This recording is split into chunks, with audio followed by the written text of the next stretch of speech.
we've had, since 2008 to 2016, 8 years, we've had various boats going. And the purpose is to get publicity for the blockade.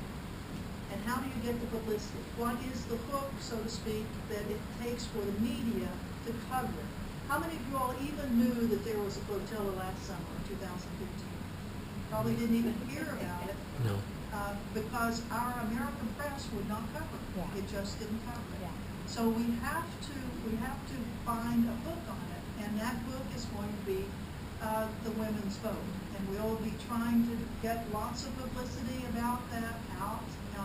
The first, and I mean, we are truly in the early stages of this. We are in the stage that we don't even have a beautiful logo like you saw up there, or this wonderful logo that's on this, or one of the boat projects that I did mention.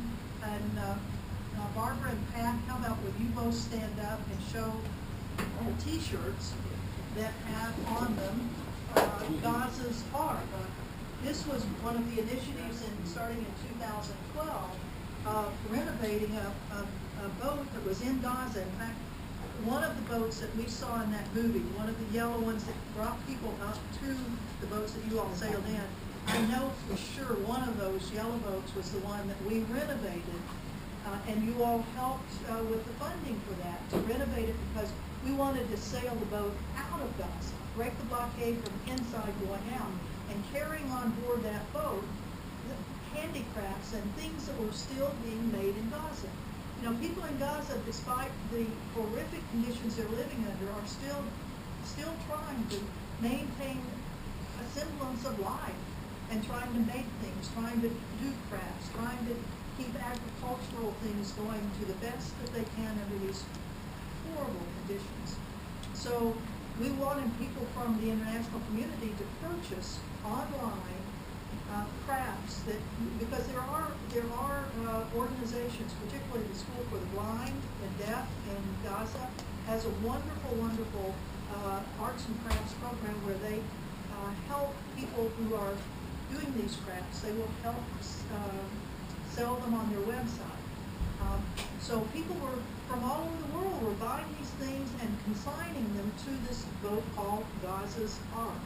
And so we still have in Gaza all of the stuff that people have purchased, but we can't get it out because in 2014, in the third day of the Israeli attack on Gaza, Gaza's Ark was purposefully targeted and blown up by a missile.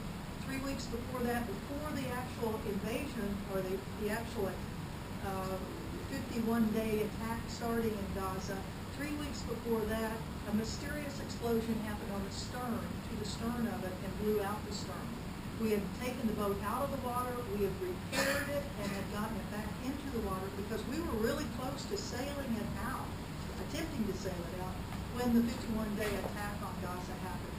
And the horrific, I mean, everything was horrific, and the boat was the least of the problems of Gaza, but it was a symbol of international solidarity. Okay, so the next thing, though, we're not giving up on this at all because we want publicity for the fact that the blockade still continues. So I'm going to pass around some flyers that we have on the women's vote to Gaza, and we are looking for people to help us out with a logo, something we could put on T-shirts, that we could put on things as a part of this initiative. And we will be having a website that will be going up for donations because, as Greta so graphically mentioned, this is not a cheap endeavor. It's not a cheap endeavor. And we all have come in for criticism, actually, about these types of projects because they're not cheap. And a lot of people say, considering the horrific conditions that are in Gaza, maybe the money would be better spent if you give it to organizations that still have programs in Gaza, like the Gaza Mental Health Organization, the various human rights groups. There are a lot of organizations that are struggling. And we have asked them, we have gone to them to say, what would you want us to do? Do you want us to continue trying to get votes in, or would you rather us fundraise for your programs in Gaza? We have never had one organization in Gaza to say, stop trying to send those boats.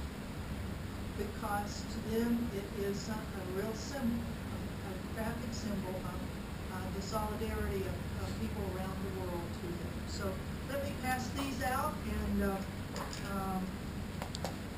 we hope that you will consider it one of the projects that you can add to your ever-growing list of projects that people are asking for some small contribution. So any further questions for Greta or for myself? Thank you. Okay, so get what's happening tomorrow at 3 o'clock? Guantanamo. Guantanamo protest starting at the law school plaza. Okay. And what's happening at 4 o'clock? Dr. Vanneen's presentation at the university at 4 o'clock. Okay. So we want to thank Revolution Books and Liz and Sharon and CJ and everyone associated with Revolution Books for you're always hosting very interesting programs for us here in the Honolulu community. And I want to make a special thanks to Liz. You know, once a month she has a program on Olelo called Voices of Resistance. And she is one of the best interviewers that you're ever going to find. She does her research, she does great work, and I want to thank you for all the work you do. Hey, Liz. And you can check out Anne. Will be airing throughout this month, Voices of Resistance on Olelo. Okay, thank you all.